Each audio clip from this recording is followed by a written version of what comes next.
అలాగే ఇది కొంచెం కరకరలాడుతూ రావడానికి కూడా చిటికెడంత సోడా వేసుకుంటే చాలా బాగుంటుంది. దీన్ని ఇవన్నీ వేసి ఈ విధంగా కలిపేద్దాం. మళ్ళీ ఈ బెండకాయల్ని ఇందులో ముంచి మనం ఫ్రై చేద్దాం. అది ఎలా చేయాలో ఇప్పుడు చూపిస్తాను. చక్కగా కరకరలాడుతూ మన బెండకాయలు ఎలా వస్తాయో మీరే చూడండి. పిండి ఇది చక్కగా కోట్ అవ్వడం కోసం దీనిపై కొంచెం అంత మజ్జిగ చూడండి, దీన్ని లైట్గా దీంట్లో మనం జల్లిద్దాం.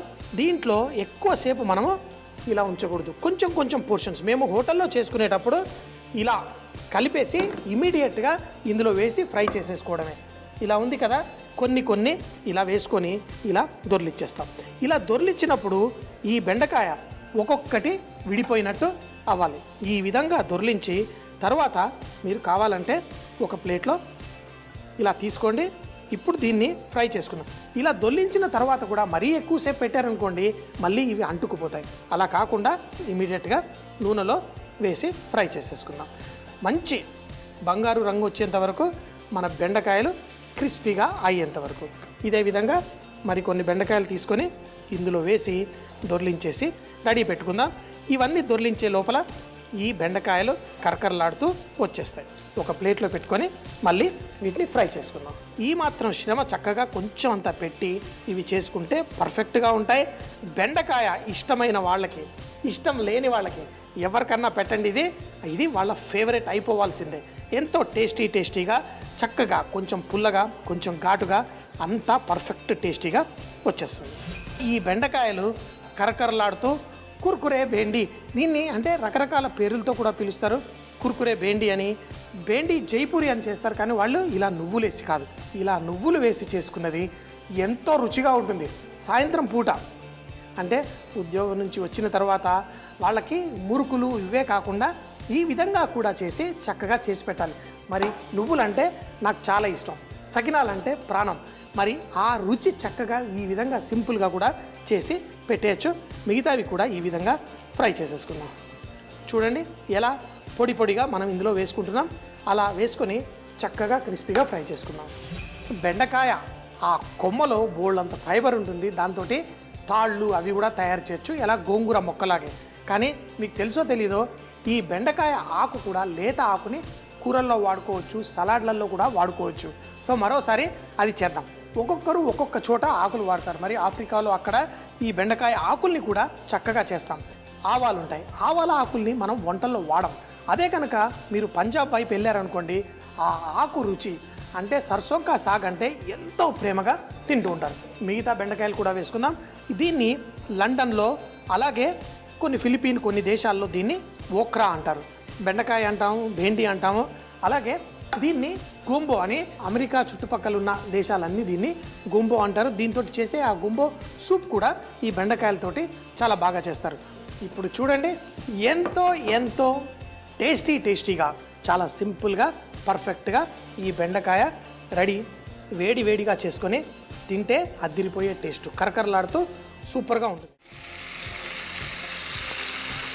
వేసి ఇప్పుడు చికెన్ ముక్కల్ని ఇందులో కొంచెంగా కుక్ చేసుకుందాం. చూడండి ఇప్పుడు బ్రౌన్ అయిన ఉల్లిపాయలు మీకు కనిపిస్తున్నాయి. కొంచెం సేపు అయిన తర్వాత అవి కరిగిపోతాయి. దీంట్లో కొంచెం అంతా పసుపు కూడా వేసుకుందాం. అల్లం వెల్లుల్లి పేస్టు ఈ చికెన్ కొంచెం వేగిన తర్వాత వేసుకుందాం. ఒక్క 3-4 నిమిషాల పాటు ఈ చికెన్ని ఇందులో వేగనిద్దాం. చికెన్ ముక్కలు ఈ విధంగా వేయించుకొని దీంట్లో అల్లం వెల్లుల్లి ముద్ద, మిగతా మసాలాలు కూడా ఇందులో వేసుకుందాం. కొంచెం గరం మసాలా, ఏం పర్లేదు బోల్డ్ అంతా, ఆకుకూర కూడా ఇందులో వేయబోతున్నాం. జీలకర్ర పొడి, ధనియాల పొడి, అలాగే పచ్చిమిరపకాయల పేస్ట్. మరి ఈ పచ్చిమిరపకాయల పేస్ట్ కూడా ఇందులో వేసి కలిపేసుకుందాం. ఈ మంచి ఘాటు దీనికి చక్కగా వస్తుంది. మంచి పచ్చిమిరపకాయలు ఆ రుచి కూడా దీనికి మంచి టేస్ట్ ఇస్తుంది. ఇప్పుడు మనకి కొబ్బరి అన్నీ ఇందులో పడ్డాయి. ఇప్పుడు దీంట్లో కొంచెం అంతా జీడిపప్పు పొడిని కూడా మనం కొంచెం వేసుకుంటే ఇందులో గ్రేవీ తయారవుతుంది. ఇది వేసిన తర్వాత మనం దీంట్లో కొంచెం పెరుగు, అలాగే మన అన్ని రకాల ఆకుకూరలు మనం ఏమేమి కట్ చేసి పెట్టుకున్నామో అన్నీ వేసుకుందాం. కొంచెం కాదు బోల్డ్ అంతా ఆకుకూర. అన్నీ పుదీనా ఉంది, కొత్తిమీర ఉంది, గోంగూర ఉంది, తోటకూర ఉంది, పాలకూర ఉంది, మెంతి కూర ఉంది, అన్ని ఆకుకూరలు ఇన్ని వేసుకున్నాం. ఇంత ఆకు పడుతుంది కాబట్టే మనం ముందుగా కొంచెం నూనె ఎక్కువగా వేసి చేసుకున్నాం. ఇప్పుడు దీన్ని కుక్ చేసుకుందాం. మరి కావాలంటే దీంట్లో కొంచెం నీళ్లు కూడా పోసి మంచి గ్రేవీలా తయారు చేసుకుందాం. ముందు ఈ ఆకుని దీంతో పాటు స్లోగా మిక్స్ చేద్దాం. అలాగే పెరుగు ఎలాగో వేసాం, కొన్ని నీళ్లు కూడా మనం ఇందులో పోసి మంచి గ్రేవీలా చేసుకుందాం. అయితే ఇది కుక్ అవుతూ మన ఈ ఆకు చక్కగా పర్ఫెక్ట్గా ఈ చికెన్కి మంచి టేస్ట్ ఇస్తుంది. చికెన్ కేవలం ఒక 3 నిమిషాల పాటు మనం ఫ్రై చేసుకున్నాం, మరో 20 నిమిషాల పాటు కుక్ అవుతుంది. ఈ ఆకు మరో 20 నిమిషాల పాటు కుక్ అయినప్పుడు మీకు తెలిసి ఏమవుతుందో అంతా మ్యాష్ అయిపోతుంది. ఇదే విధంగా దీన్ని కుక్ చేసుకుందాం. ఇంకా కొంచెం వేడెక్కడానికి టైం పడుతుంది.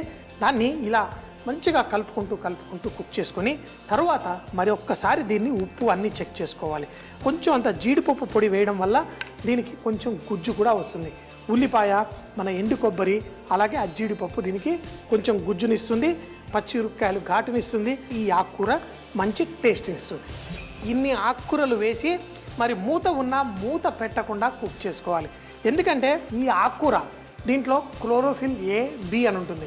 అయితే అందులో వొలటైల్ యాసిడ్స్ ఉంటాయి. అవి మనం కుక్ చేసేటప్పుడు ఇలా గాలిమయం అయిపోవాలి.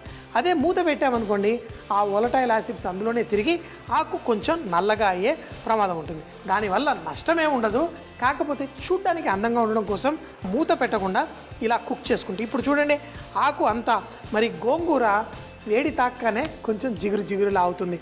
అలా అన్ని రకాల ఆకులు కలిపి మరి ఇప్పుడు నాకు కావలసిన విధంగా తయారైపోయింది. మీరు ఇలా అన్నా ఉంచుకోవచ్చు. దీన్ని మరి కొంచెం సేపు కుక్ చేసుకుంటే ఈ ఆకు అంతా మెరుస్తూ కొంచెం అంత నూనె పైకి వచ్చేదాకా కూడా కుక్ చేసుకోవచ్చు. మీ ఇష్టం వచ్చినట్టు మీరు కుక్ చేసుకోండి. నేను ఆ జీడిపప్పు పొడి కూడా కొంచెం వేశాను, దానివల్ల దీనికి మంచి టేస్ట్ వచ్చేసింది. మరి ఈ చికెన్ ముక్కలు కూడా చక్కగా ఉడికిపోయాయి. మరి ఇప్పుడు దీన్ని టేస్ట్ పర్ఫెక్ట్ ఉంది. కొంచెం అంత ఉప్పు వేస్తే సరిపోతుంది. ఇది జంగ్లీ మటన్గానే నేను నేర్చుకున్నాను. మరి జోధ్పూర్లో అక్కడ ఆ మహారాజుల కిచెన్లో తయారు చేసే షెఫ్స్ తయారు చేసే డిష్. అన్ని రకాల ఆకుకూరలు వేసి మటన్ వేసి దాన్ని చక్కగా ఒక కుండలో చక్కగా ఉడికించి మటన్ మెత్తగా అయ్యేంత వరకు చేస్తారు. మరి దాంట్లో ఆ నీళ్లు అయిపోతున్న కొద్దీ కొంచెం నీళ్లు పోసుకుంటూ కుక్ చేస్తారు. ఎందుకంటే మరీ ఎక్కువ నీళ్లు పడ్డాయంటే రుచి పోతుందని అలా చేసి వడ్డించుకుంటారు. మరి ఆ పుదీనా, కొత్తిమీర అన్నీ మంచి టేస్ట్ వచ్చేసాయి. కానీ నేను చాలా ఈజీగా ఫాస్ట్గా చికెన్తో చేశాను. మటన్ తోటి వండినప్పుడు ఆ మటన్ ముక్కలు తీసిన తర్వాత చూస్తే కూడా చక్కగా పింక్ కలర్లో ఉంటాయి. మరి ఇలా ఆకుకూరలో అన్నీ వేయడం వల్ల అది ఎలా వస్తుందో నాకు కూడా కొంచెం ఆశ్చర్యమే. ఈ చికెన్ చక్కగా ఈ విధంగా రెడీ అయిపోయింది. మనకు కావలసిన చిక్కగా రెడీగా ఉంది. మరి దీన్ని మీరు రొట్టెలతో తిన్నా పర్ఫెక్ట్గా ఉంటుంది. ఎందుకంటే ఆ జోధ్పూర్లో వాళ్ళు చక్కగా రకరకాల రొట్టెలు అవన్నీ చేసుకొని తింటూ ఉంటారు. ఆ జొన్న రొట్టెలు ఇలాంటి రొట్టెలతోటి కూడా చక్కగా ఎంజాయ్ చేస్తారు. సో మరి ఇప్పుడు కొంచెం అంతా ఇందులో నూనె బయటకు వస్తూ ఈ కూర మెరుస్తూ చక్కగా తయారవుతుంది. అద్భుతమైన రుచి దీనికి వచ్చేసింది. మరి ఇప్పుడు మనం దీన్ని చక్కగా వడ్డించేసుకుంటే భలే టేస్టీగా ఉంటుంది. ఇలా తిని చాలా రోజులైంది. ఈ ఆకుకూర కూడా ముక్కకి ఇలా గట్టిగా చక్కగా పట్టుకొని భలే ఇలా నోట్లో పెట్టుకోగానే నోరూరించే అద్భుతమైన రుచి పర్ఫెక్ట్. ఇప్పుడు దీన్ని స్టవ్ కట్టేసి దీన్ని కొంచెం చల్లారిన తర్వాత వడ్డించుకుందాం. ఈ చికెన్ కూర ఎంత అద్భుతం, ఎంతో టేస్టీగా ఉంటుంది. ఒట్టి పాలకూరతో చేస్తే ఈ రుచి రాదు. అదే ఏ ఒక్క ఆకుకూరతో చేసినా రాదు. అన్ని ఆకుకూరలు కలిసిన ఈ సమ్మేళనంలో చేస్తేనే ఈ చికెన్కి ఆ రుచి వస్తుంది. అదిరిపోయే ఆ అద్భుతమైన రుచి ఇందులో ఉంది. మరి దీన్ని టేస్ట్ చేసేద్దామా?